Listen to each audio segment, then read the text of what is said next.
तुम मृत्युंजय हो गए हो महारथी कर्ण। मृत्युंजय मृत्युंजय।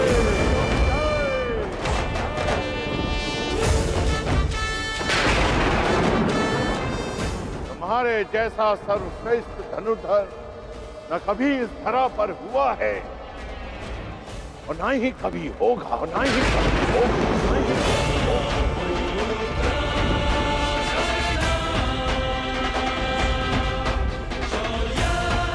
तुम्हारे जैसे दानवीर को ये संसार सदैव स्मरण करेगा। आज तुमने मेरे पृथ्वी पर आने के कारण को सफल कर दिया कर्ण।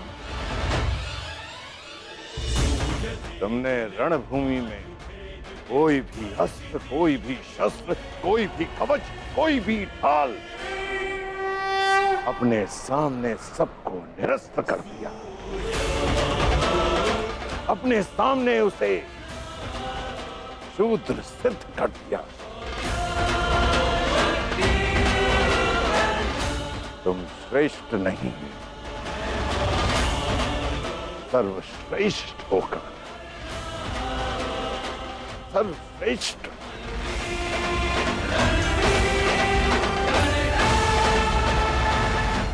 आज तुम अधिकारी बन गए हो कि तुम्हारे गुरु तुम्हें प्रणिपात्र दे।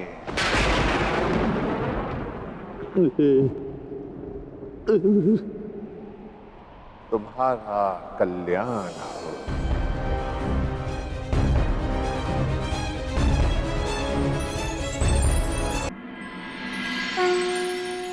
संसार में दो ही अवसर ऐसे होते हैं जब मनुष्य किसी को स्वयं से आगे निकलता हुआ देखकर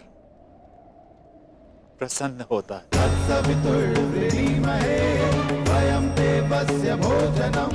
गर्वित होता है। पहला अवसर जब शिष्य गुरु से आगे निकल जाए और दूसरा अवसर जब पुत्र का यश पिता के यश से ऊंचा उठ जाए। आज मेरे पुत्र कर्ण ने अपने पिता सूर्य का तेज कई गुना बढ़ा दिया। मुझे गर्व है कर्ण कि तुम मेरे अंश हो। इस संसार में जब तक मैं रहूंगा तुम्हारे शौर्य का तेज चमकेगा।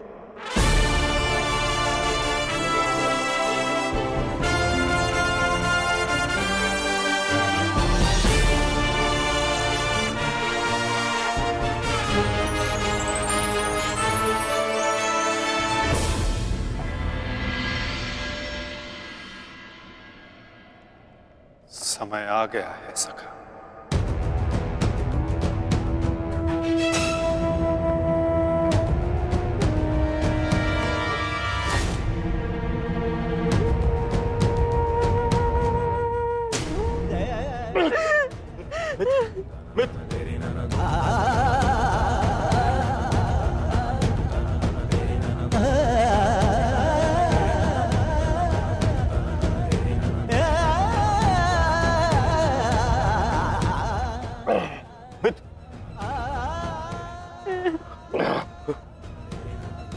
मेरी अंतिम इच्छा पूर्ण करना। परिवर्तन के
पुत्र दुर्योधन,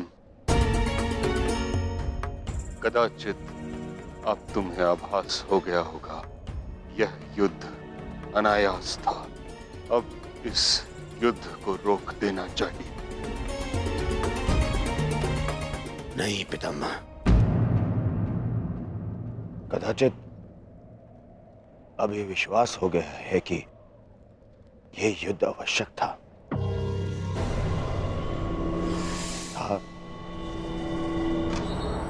और है भी पितामह। आज आपके वंश का पहला दीपक बुझ गया पितामह।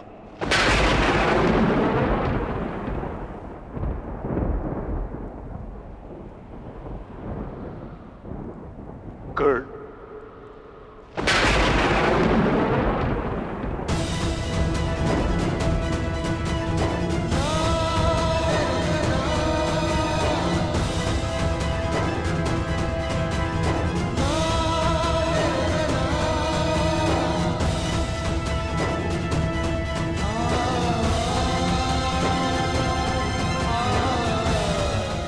अर्थात आप भी जानते थे कि कर्ण मेरा ज्येष्ठ, फिर भी आप मौन रहे। क्यों? क्यों पितामह? विष पीकर भी जिसके मुख पर मुस्कान हो, उसका भेद खोलकर उसके बलिदान का अपमान नहीं किया जाता पुत्र। मैं कर्ण के बलिदान का अपमान कैसे करता? इसी कारण अपने रहते मैंने उसे युद्ध से दूर रखा। मैं नहीं चाहता था कि एक भाई दूसरे भाई को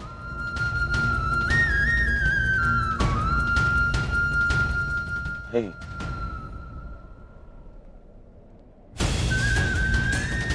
ना आप समझे, ना माता कुंती समझे और ना ही वासुदेव।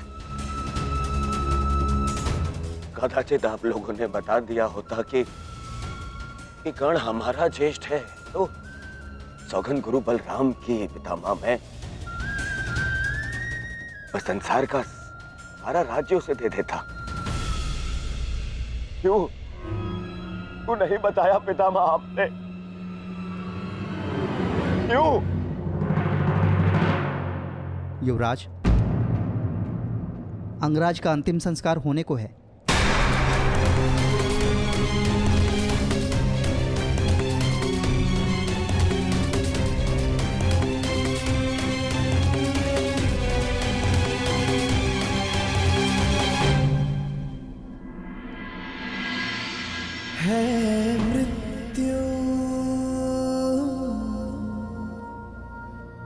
तैयार यदि तुम आने को, प्रसन्न मुख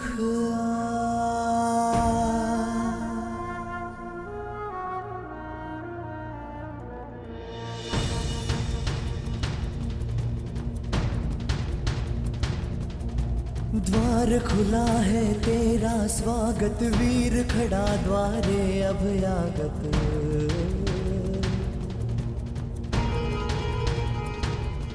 बाहें फैला के मुस्कुरा के करता अपने अतिथि का स्वागत।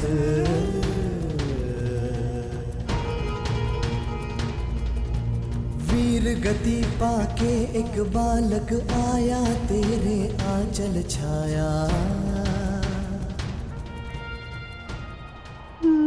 क्यों ईश्वर, क्यों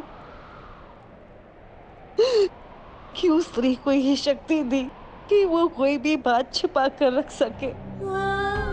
पहले संतान को 9 महीने अपने गर्भ में रखे, फिर अपने संतान से जुड़े सत्य को अपने मन के गर्भ में रखे। अगर मैंने जीवन में कोई भी पुण्य किया तो मेरी प्रार्थना सुन ले कि आज के पश्चात कोई भी स्त्री कोई भी रहस्य ना छुपा सके।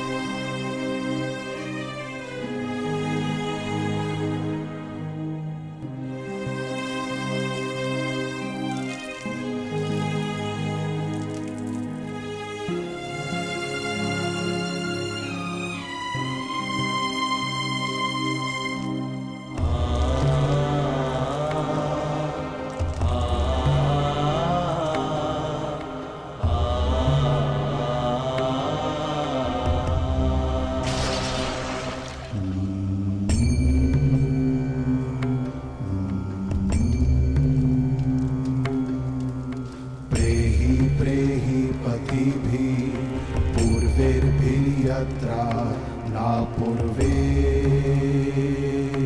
पीतर पर्युः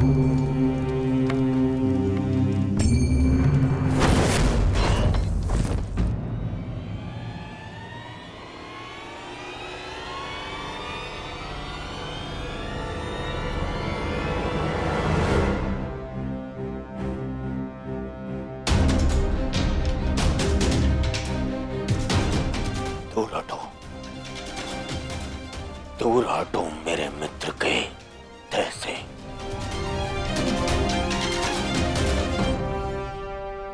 इसका अंतिम संस्कार करने का साहस मत करना युधिष्ठिर, अन्यथा यहां 5 और चिताएं जल जाएंगी।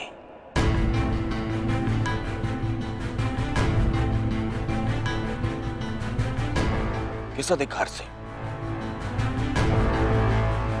किस अधिकार से तुम इसका अंतिम संस्कार कर रहे हो? कौन लगता कौन है तुम्हारा? कुछ क्षण पहले पता चला कि इसका और तुम्हारा रक्त एक है, तो तुम्हें अधिकार मिल गया कि तुम इसका अंतिम संस्कार कर दोगे। नहीं, नहीं युधिष्ठिर,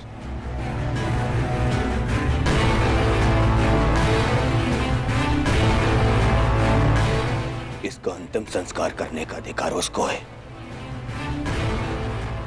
जिसके लिए इसने अंतिम सांसें ली, और वो मैं हूं।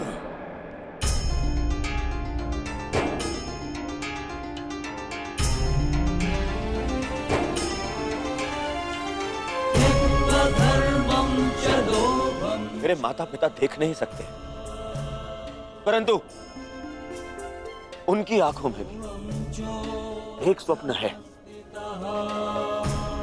स्वप्न है कि उनकी चिता को उनका ज्येष्ठ पुत्र अग्नि दे। अब कर्ण के जाने के पश्चात मैं ये नहीं जानता कि मैं अपने माता पिता को अग्नि दूंगा या मेरे पिता मुझे विदा करेंगे। अग्नि वो देता है जिसके चले जाने के पश्चात वो अनाथ हो जाए।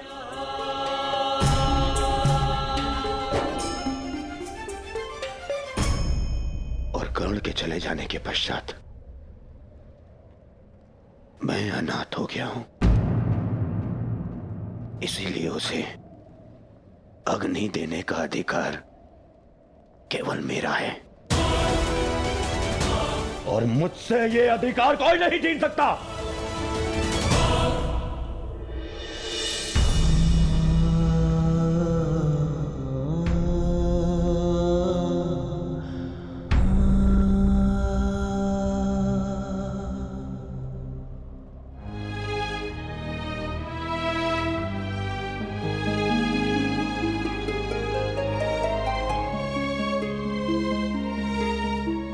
से संसार को समझा है तब से तुमने मेरा साथ दिया है मित्र।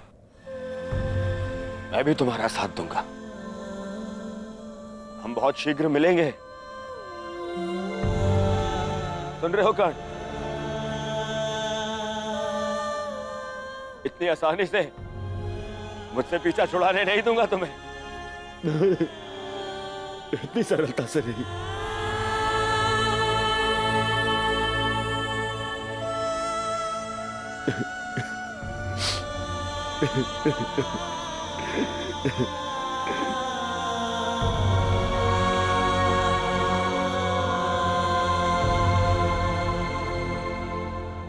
यह एक वीर की अंतिम यात्रा का प्रयाण है दुर्योधन। इसे शांति के साथ विदा करें। ज्येष्ठ की आत्मा को कष्ट होगा यदि सब एक साथ अग्नि न दें।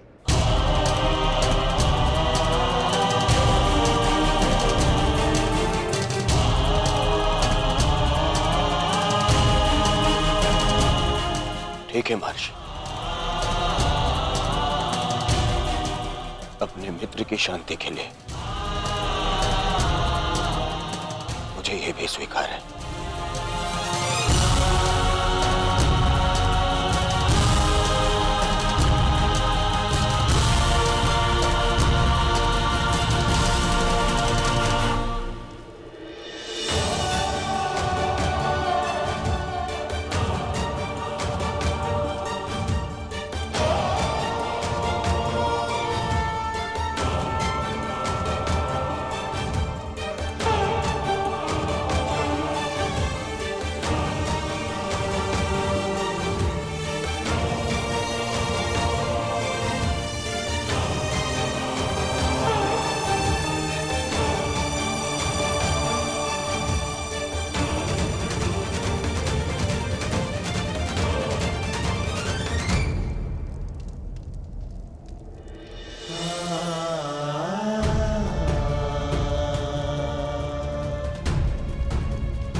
गांधारी पुत्र कर्ण मित्र दुर्योधन अपने मित्र के चिता की सौगंध खाता हूं कि मैं अपने मित्र की मृत्यु का प्रतिशोध लूंगा।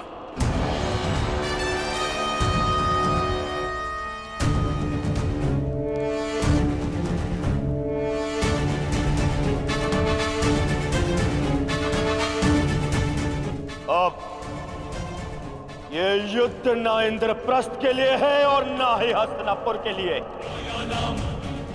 अब ये युद्ध है तो केवल मेरे मित्र के प्रतिशोध के लिए।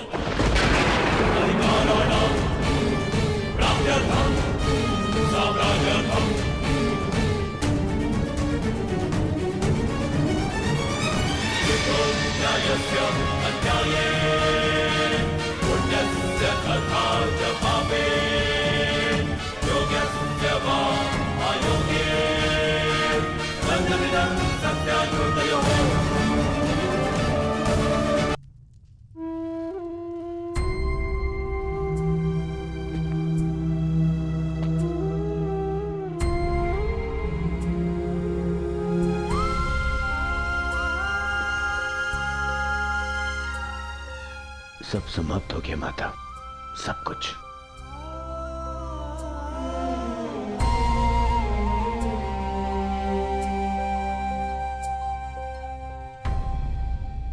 कुछ नहीं बचा, कुछ भी नहीं बचा।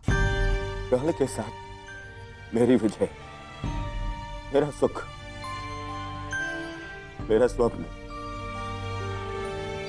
सबका अंत हो गया। मां मुझे क्षमा कर दीजिए। मैं आपके पुत्रों की रक्षा नहीं कर पाया, परंतु मां मेरे 100 भाई मारे गए। 99 वो जो आपके गर्भ से जन्मे, और एक वो जिसने मेरे लिए समय के गर्भ से जन्म लिया। मेरा मित्र कर्ण, मैं नहीं रहा माता। माता, आपको 100 पुत्रों की माता होने का वरदान मिला था ना माता? तो मुझे सदा 100 भाइयों के भाई होने का वरदान क्यों नहीं मिला माता? समय ने जो छीन लिया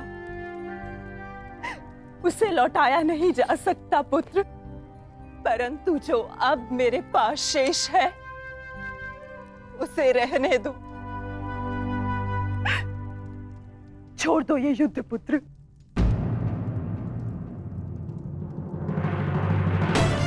नहीं माता, नहीं माता श्री, इस युद्ध में मैं इतना कुछ खो चुका हूं और कुछ पाने की इच्छा भी शेष नहीं।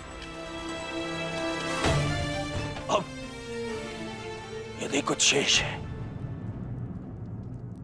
तो वो है मिटा डालने का संकल्प,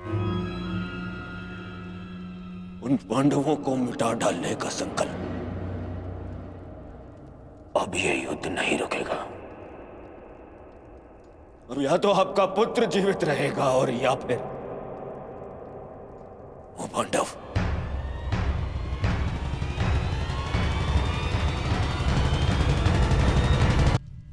अब यदि कुछ शेष है तो वो है मिटा डालने का संकल्प, उन पांडवों को मिटा डालने का संकल्प। अब या तो आपका पुत्र जीवित रहेगा और या फिर वो पांडव।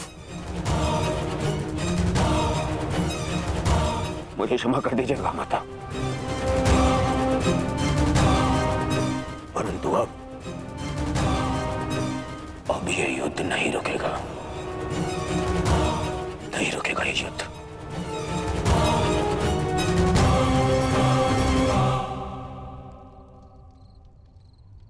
क्या हुआ माधव? शांति के साथ अधीरता का ऐसा मिश्रण मैंने आप में कभी अनुभव नहीं किया।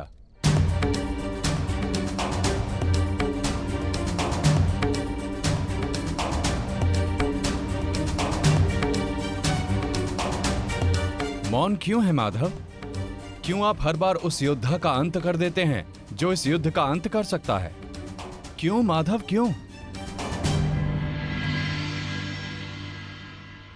जिसे हम अंत समझते हैं वो एक नया प्रारंभ होता है बारबरी। जिसे हम काया का अंत समझते हैं वो कायांतरण होता है, और जिसे तुम एक योद्धा का अंत समझ रहे हो वो एक नए परिवर्तन का प्रारंभ है। उचित कहा माधव। हर अंत में ही एक नया प्रारंभ है, परंतु यह आवश्यक नहीं कि हर अंत के पश्चात एक नया परिवर्तन जन्म ले, क्योंकि कभी कभी एक अंत एक प्रतिशोध को जन्म देता है, और वो हो चुका है। एक नया प्रतिशोध जन्म ले चुका है माधव।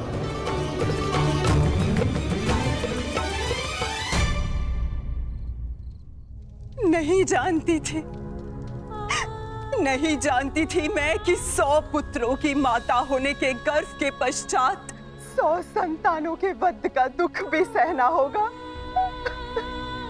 यही प्रश्न मेरे मन में बार बार उत्पन्न होता है गांधारी।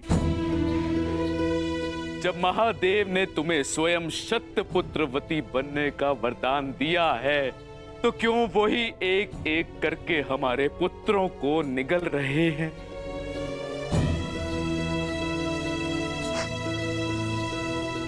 उत्तर मिलेगा आर्य, इस प्रश्न का उत्तर भी अवश्य मिलेगा।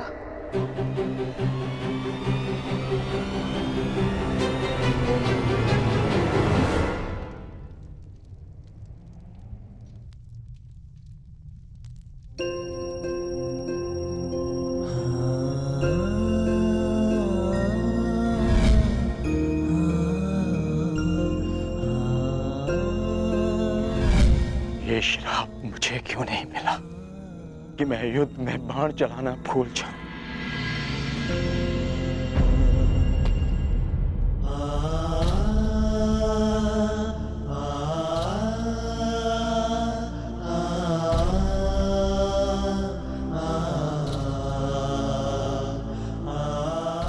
ये कैसा युद्ध है माधव, कैसा युद्ध? न्याय के लिए हमने अपने ही ज्येष्ठ का रक्त बहा दिया, और क्या बलिदान मांग रहा है ये महायुद्ध हमसे? कब होगा, कब होगा इस महाविनाश का अंत माधव, कब होगा? माधव, कुछ समझ नहीं आ रहा। धर्म और वचन का पालन करते करते ये हमसे क्या अधर्म हो गया? मैं तुम सबके मन की इस व्याकुलता को समझ सकता हूं।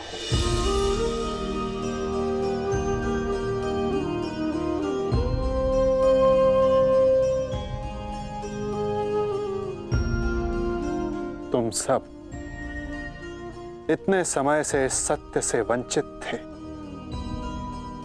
किंतु इसका कारण स्वयं तुम्हारे ज्येष्ठ थे।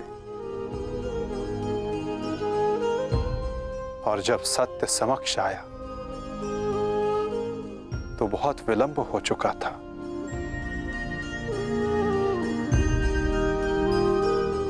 नकुल, सहदेव, ये तुम्हारा उत्तरदायित्व है कि अपने ज्येष्ठ के इस बलिदान गाथा को इस संसार में सुनाकर सदैव इस संसार के हृदय में जीवित रखो।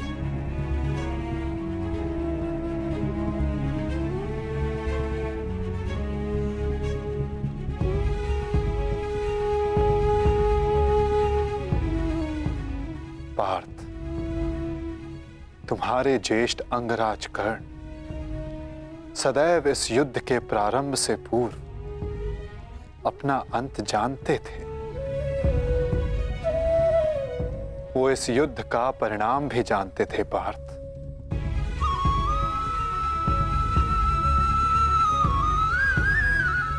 परंतु चिंता मुझे उनकी है जो देख नहीं पाते, क्योंकि जो देख नहीं पाते उनकी इच्छाओं का परिणाम बहुत घातक सिद्ध हो सकता है।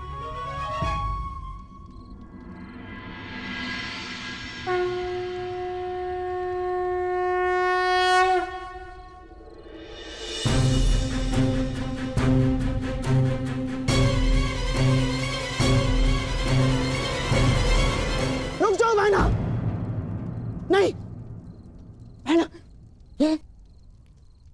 ये क्या करने जा रही हो तुम? इस समय ना तो मैं आपकी बहन हूँ भ्राताश्री, और ना ही हस्तिनापुर की महारानी गांधार नरेश। इस समय मैं एक माता हूँ, एक माता जिसे महादेव से उत्तर चाहिए उसके साथ हुए अन्याय का। और जब तक मुझे वो उत्तर नहीं मिल जाता, आज मुझे कोई नहीं रोक सकता। मूर्खता मत करो बहना। गांधारी, इस भांति अग्नि को आलिंगन देने से कुछ नहीं मिलेगा। इससे पूर्व मेरे आलिंगन में आने को शेष मेरा अंतिम पुत्र भी काल के गाल में समा जाए, महादेव को मेरे प्रश्न का उत्तर देना ही पड़ेगा।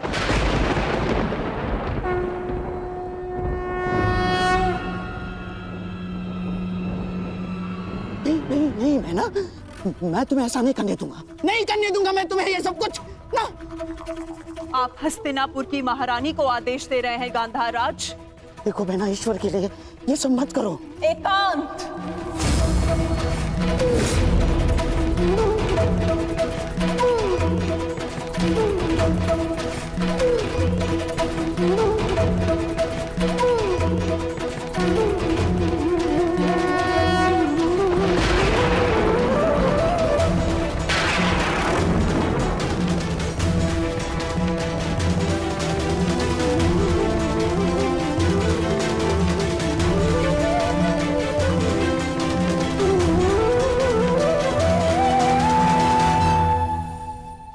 संहार के देव है ना महादेव, तो आज मैं स्वयं को संहार करके आपको प्रस्तुत करती हूँ।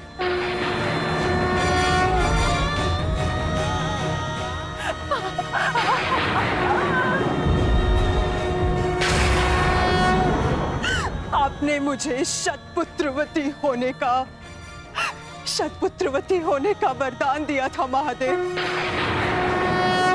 परंतु आज मैं आपसे ये जानना चाहती हूँ, क्यों आपने मेरा जीवन अभिशाप बना डाला महादेव?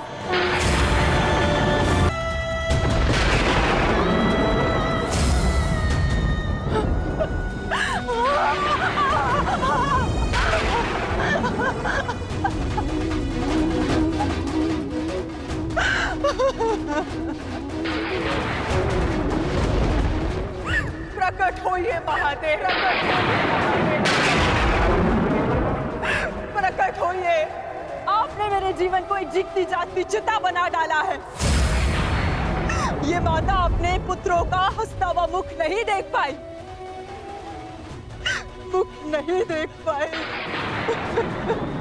परंतु उनकी चिताओं की अग्नि को अनुभव किया है महादेव। या तो आप अपने उत्तर से मेरे मन को शीतलता दीजिए, अन्यथा मुझे जीते जागते जल जाने दीजिए।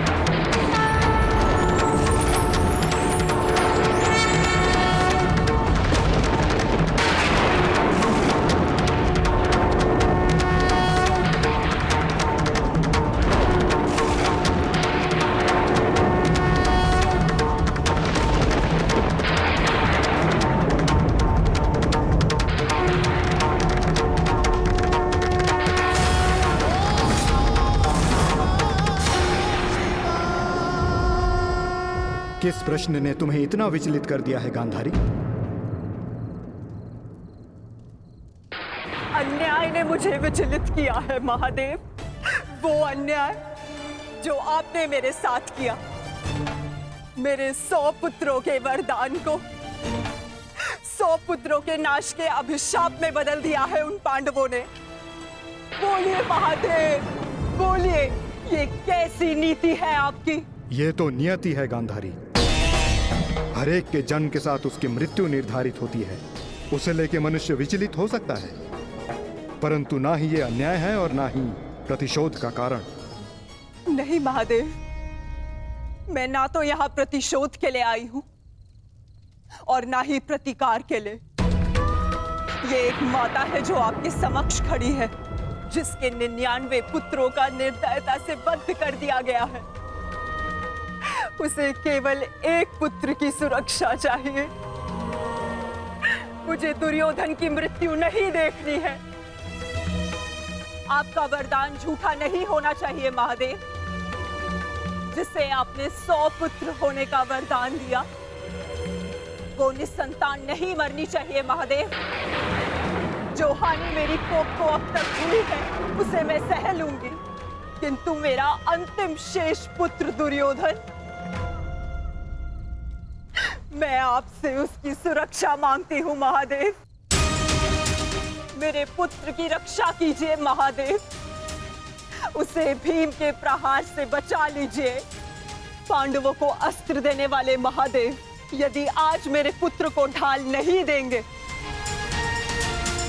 तो मैं स्वयं आज अपने प्राण उसके लिए समर्पित कर दूंगी।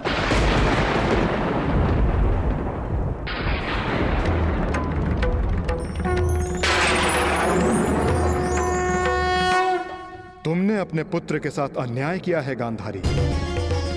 एक माँ अपनी संतान को देख देख जितनी प्रसन्नता पाती है, उसकी संतान अपनी माँ की दृष्टि से उतनी ही शक्ति भी पाती है।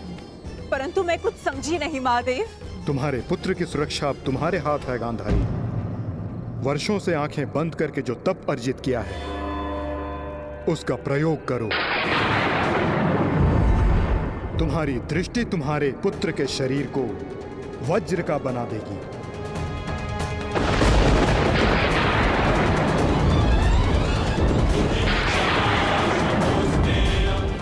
वो वज्र जिसे किसी का प्रहार नहीं तोड़ पाएगा।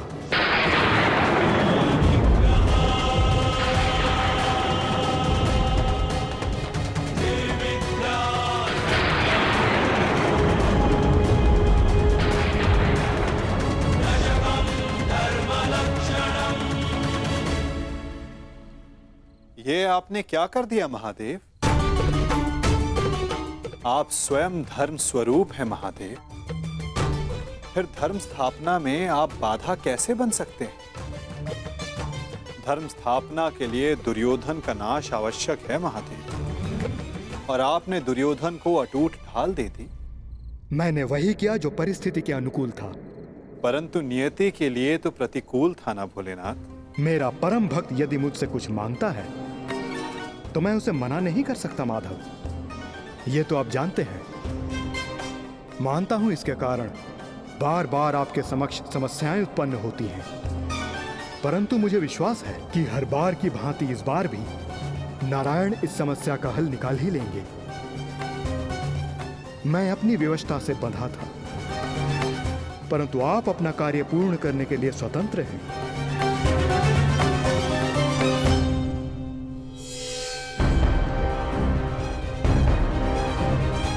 नियति के अनुकूल पर नीति के प्रतिकूल।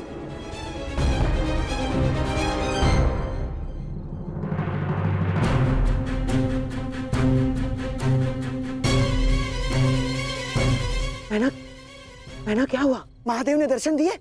मैना बता। गांधारी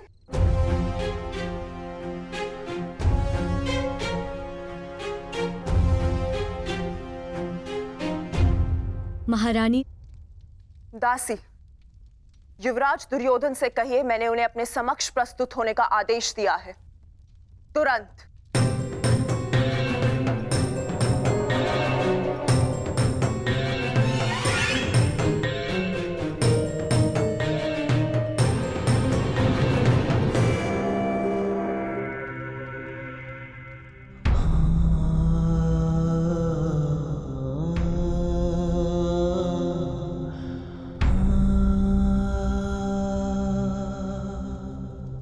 मृत्यु का प्रतिकार में एक एक से लूंगा मित्र,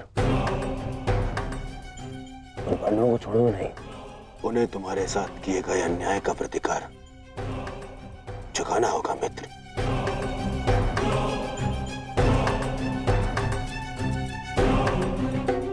युवराज दुर्योधन, मैं मद्राज आज तक किसी के सामने नहीं झुका, परंतु आज मैं अपना सर झुकाकर अपनी भूल को स्वीकार करने आया हूं। मद्राज, चक्र निकालने में मेरी सहायता कीजिए। तुम भूल रहे हो अंगराज, तुम सूत पुत्र हो, तुम स्वयं अपने रथ का चक्र निकालो।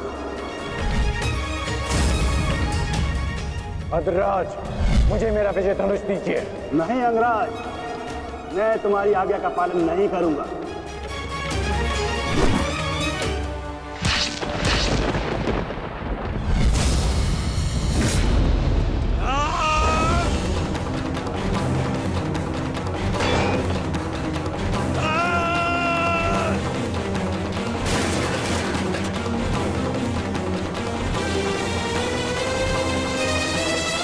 लज्जा नहीं आती है आपको?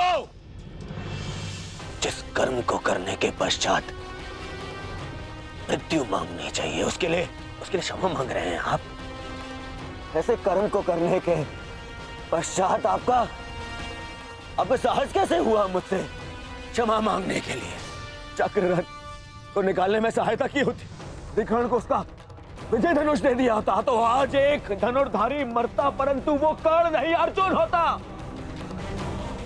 आपने अपनी व्यक्तिगत शत्रुता मिटाने के लिए एक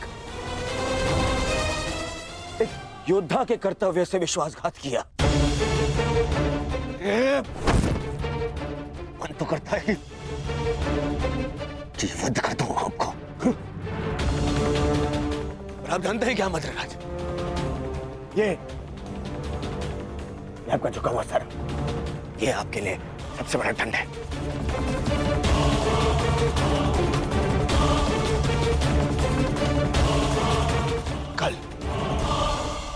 कल प्रातः काल सूर्योदय से पूर्व आप युद्ध भूमि से अस्त हो जाएंगे। मैं आपका मुख नहीं देखना चाहता।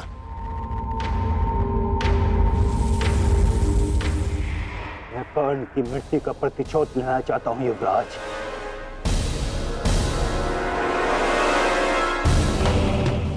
आप लेंगे प्रतिशोध, मैं लूंगा प्रतिशोध, और उसके लिए मुझे आपकी आवश्यकता नहीं है। प्रतिशोध लेंगे। किंतु मुझे पश्चाताप के अवसर की आवश्यकता है युवराज। मैं आपको निराश नहीं होने दूंगा। महारथी कर्ण का सारथी बनकर जो मैं नहीं कर सका वो मैं अब करूंगा, अपने कर्तव्य का पालन। युवराज की जय हो। महारानी ने आपको इसी समय अपने कक्ष में प्रस्तुत होने का आदेश दिया है।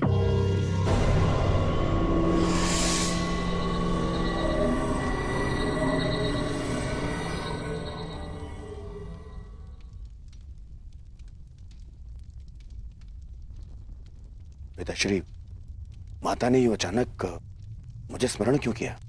इस समय एक माता केवल अपने पुत्र से बात करना चाहती है पुत्र, इसके अतिरिक्त मुझे कुछ ज्ञात नहीं।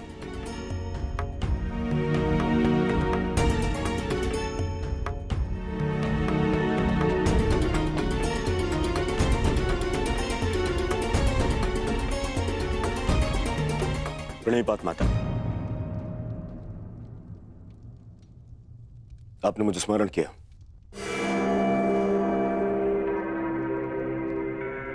हाँ पुत्र, स्मरण किया, क्योंकि मैं तुम्हारा मरण नहीं देख सकती। संपूर्ण जीवन तुम्हें केवल एक ही पीड़ा थी ना, कि तुम्हारी माता ने तुम्हें एक बार भी नहीं देखा। स्मरण है दुर्योधन, युद्ध प्रारंभ होने से पूर्व तुमने कहा था, युद्ध से पूर्व एक बार, बस एक बार मुझे अपनी दृष्टि से देख लीजिए माता। आज मैं अपनी और तुम्हारी इच्छा पूर्ण करना चाहती हूँ दुर्योधन। आज मैं तुम्हें देखना चाहती हूँ पुत्र। सच माता, किंतु माता, अब जो मैं करने जा रही हूं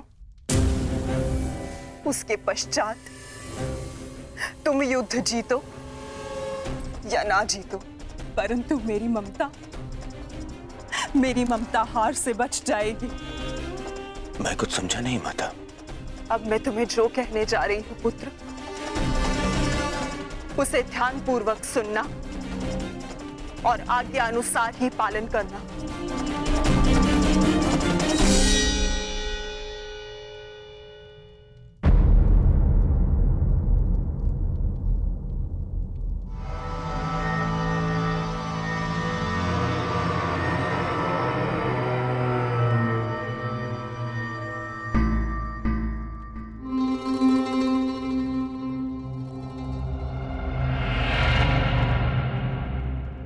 दुर्योधन, क्या हुआ? क्या कहा गांधारी ने? और उसने तुम्हें क्यों बुलाया था? गंगा स्नान के लिए जाना है मामाश्री। गंगा स्नान? किंतु क्यों दुर्योधन? देखो दुर्योधन, तुम अपने मामा को कुछ नहीं बताओगे? हैं? ये स्नान, ये क्या है सब कुछ? माता के आदेश का पालन करने के लिए किंतु परंतु नहीं पूछते मामाश्री। मैं भी तुम्हारे साथ चलता हूं।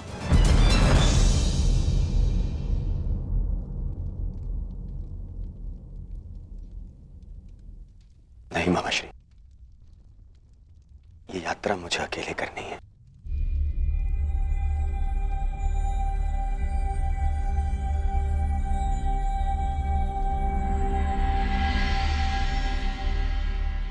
आइए आप सब भोजन ग्रहण कर लीजिए। किन हाथों से भोजन ग्रहण करें पांचाली?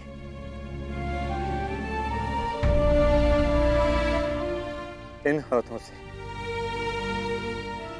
जो अपने ज्येष्ठ के रक्त से रंगे हुए हैं।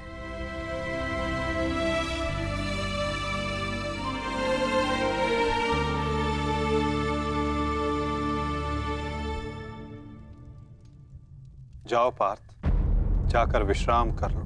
कल प्रातः पुनः युद्ध प्रारंभ होगा और उस युद्ध के लिए सज्ज रहना होगा तुम्हें। परिवर्तन के लिए ज्येष्ठ ने अपना जीवन त्याग दिया। कुछ परिवर्तनों को लाना नहीं होता पार्थ, उन्हें होने देना होता है। तुम अपना कर्तव्य करो पार्थ। फल हो या परिवर्तन, जो भी होगा स्वयं होगा।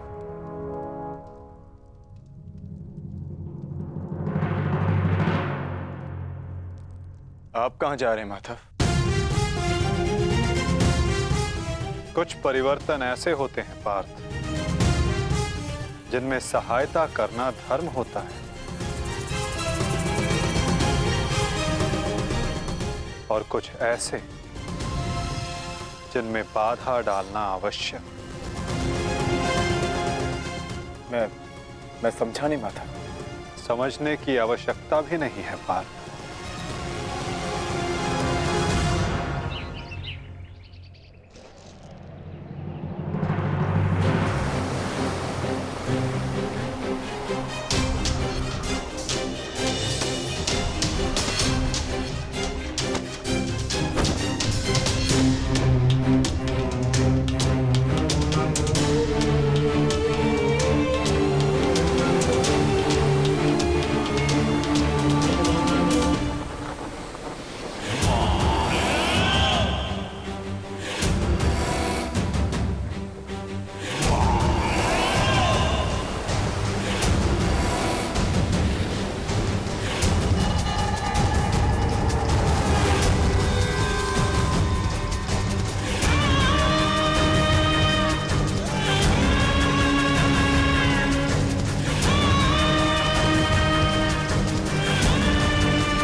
मैं यहां से चलकर जाऊंगा। क्षमा करना युवराज, किंतु माताश्री का आदेश है। मुझे पूर्णतः निर्वस्त्र होकर उनके स्वामीप जाना है। परंतु यहां से महल तक का मार्ग बहुत लंबा है प्रभु, आपको कुछ पहनना होगा। अगर प्रजा की दृष्टि में आए तो राजवंश उपहास का भाजन बनेगा।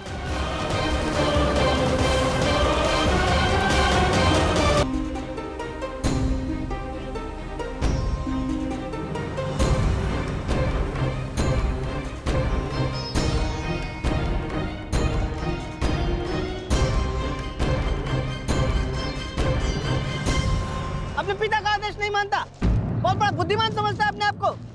क्या कहा था मैंने? बछड़े की डोर हाथ में रखना समझता नहीं है? बहुत बुद्धिमान है तू। क्या समझाया था मैंने? क्या कहा था मैंने? क्या पूछ रहा हूँ मैं? क्या समझाया था मैंने? ये क्या कर रहे हो? क्यों इस बालक को कष्ट पहुंचा रहे हो? अब तुम कौन हो हमारे बीच में आने वाले? ये मेरा पुत्र है, मैं जो चाहे इसके साथ वो करूं। तुम हमारे मध्य में आने वाले कौन होते हो? मैं हस्तिनापुर का युवराज हूँ। क्षमा करिए युवराज, मैंने आपको पहचाना नहीं, परंतु वास्तविकता ये है कि इसने अपने माता पिता के आदेश का पालन ही नहीं किया। मैंने इसे बताया था, बछड़े की डोर कभी हाथ से मत छोड़ना, सदैव डोर अपने हाथ में ही रखना, परंतु ये नहीं माना। इसने बछड़े की डोर को अपने हाथ से छोड़ दिया और बछड़ा खो गया। अब आप ही बताइए मैं क्या करूं? परंतु आप इस भांति अर्धनग्न अवस्था में। मेरी माता का आदेश है, देख सीख इनसे कुछ। हस्तिनापुर के युवराज होते हुए भी अपने माता पिता के आदेश का अक्षरशः पालन करते हैं। धन्य हैं आप युवराज। माता पिता के आदेश का अक्षरशः पालन करना, माता पिता ने जो भी कहा है, जैसा भी कहा है, उस कार्य को उसी अनुरूप करना कोई आपसे सीखे युवराज। पुत्र, तुम्हारे पिता उचित कह रहे हैं। तुम्हें अपने माता पिता की बात माननी चाहिए।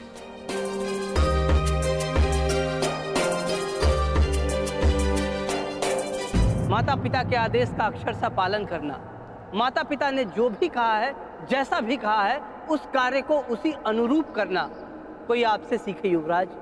धन्य हैं आप युवराज।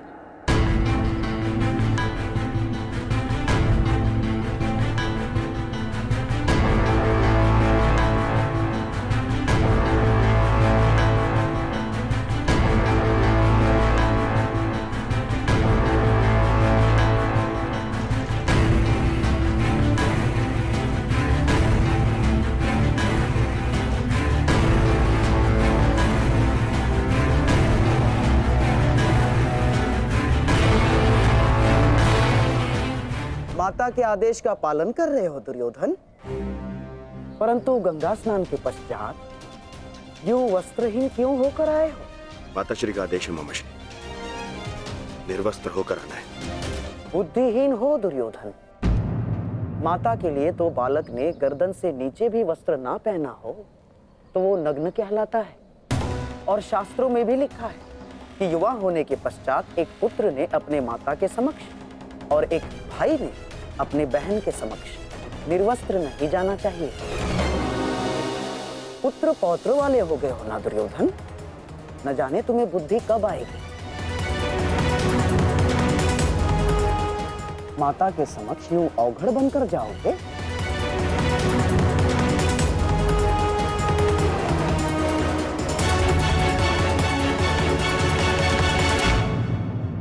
न जाने तुम्हें बुद्धि कब आएगी। माता के समक्ष यूं अवघड़ बनकर जाओगे? रुको,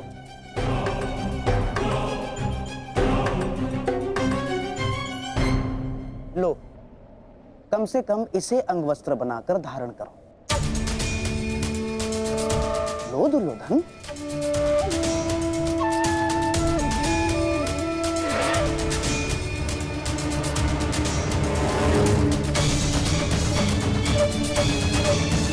सोच क्या रहे हो दुर्योधन? देखो मेरी बात मानो, तुम्हारा इस दशा में जाना उचित नहीं होगा। ठीक है मामाश्री।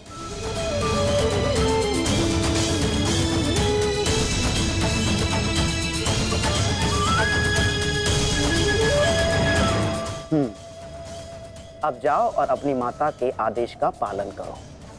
जाओ।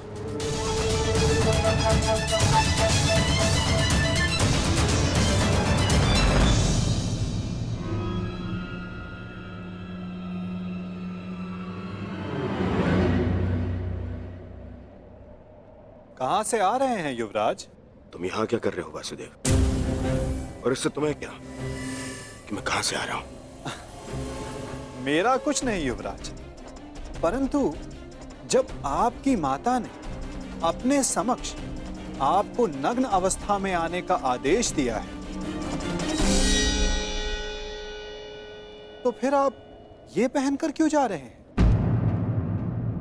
उस अवस्था में जाइए जिस अवस्था में आपको आपकी माता ने बुलाया है।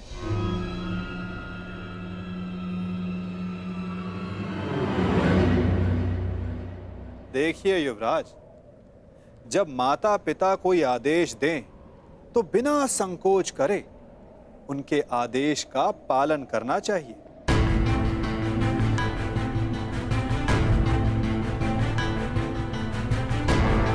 किंतु तुम्हें माता के आदेश के बारे में किसने बताया?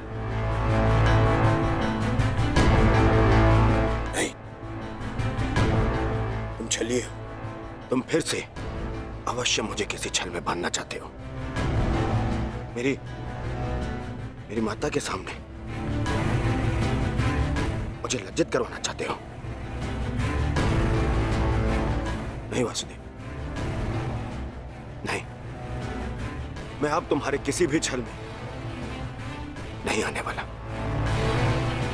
चले जाओ यहां से। मैं तुम जैसे छलिए की एक बात नहीं मानूंगा।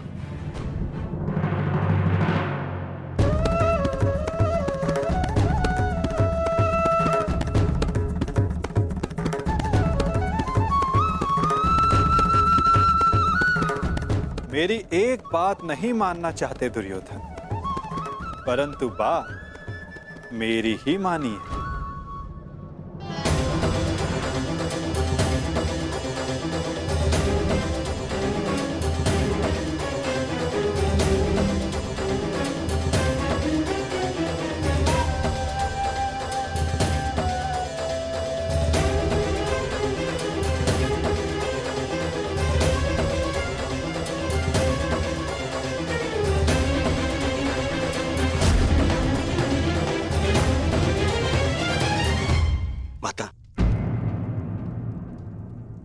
मैं आपके आदेश अनुसार गंगा स्नान करके आ गया माता।